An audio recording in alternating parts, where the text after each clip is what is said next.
do one quick special guest, and of course she's looking at her phone. My sister, straight out from New England. She has never been to a comedy show.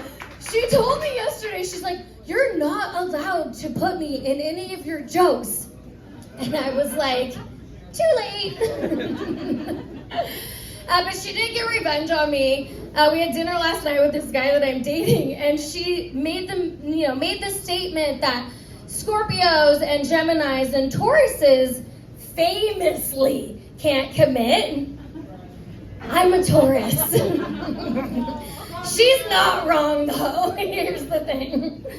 But I did just get back from my first comedy festival that I was in down in LA. It was amazing. And I kept getting told by people that I look like a Barbie doll, and it was super confusing. I'm like, when did they put a divorced single mom Barbie on the shelf? Or kept his last name out of spite Barbie. I told him, I don't get my 30s back, so you don't get your last name back. And then I was like super duper mature about it. I was literally like, neener, neener, neener, you can't make me. Neither can your attorney. So it's weird though, dating in your 40s, I have to say.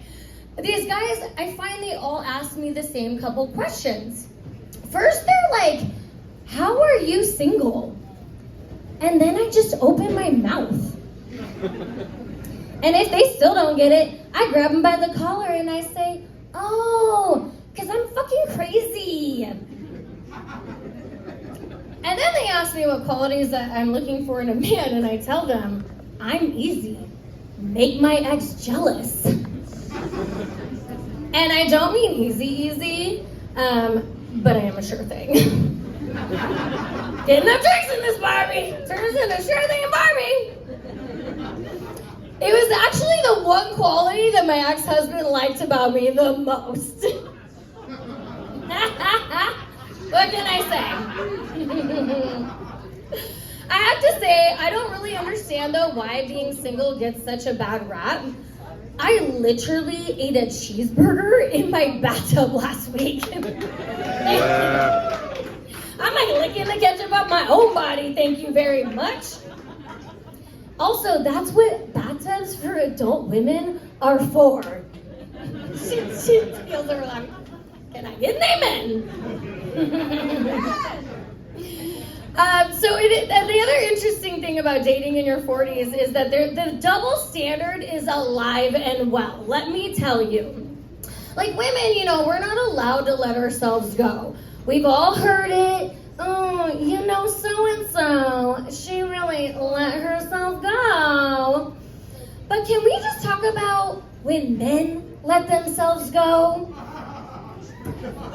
Like, I show up all like beach bikini ready for the date, and these guys show up with a belly like a reverse camel hump. I'm like, what are you doing, stocking it away for winter in there?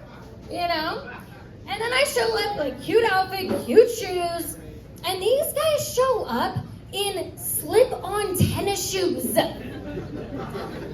Call me old-fashioned. I just think unless you're retired or your date is at the beach, shoes on a first date require laces. So yeah, anyways, I actually wrote that for my sister. I was like, I gotta have one joke she'll like out of my whole set.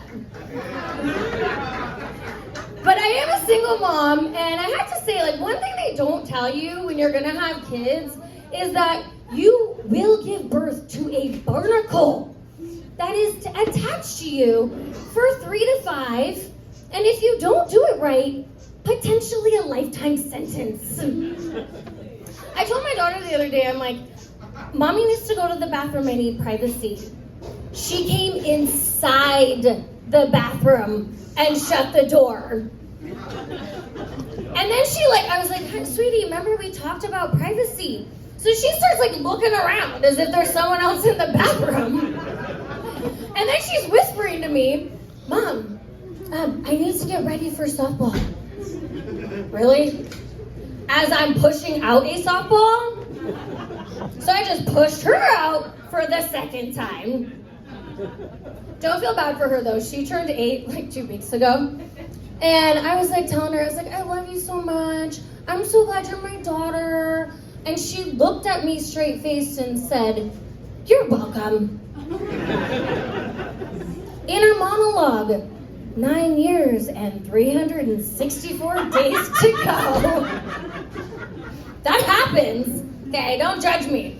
Also, I'm driving the other day and she piped up from the back seat and she said, Mom, when you die, long pause, okay? I'm like, great, I'm driving down the freeway and she's gonna ask me some deep philosophical questions like, do clowns go to heaven?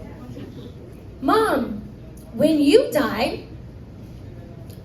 what happens to your phone? Kid you not. Oh, no. Inner monologue. So I am now equal to screen time. Someday, I hope she has twin girls just like her. This is my babysitter in the front. That's why she's dying laughing, because this is so my daughter. This is so my daughter.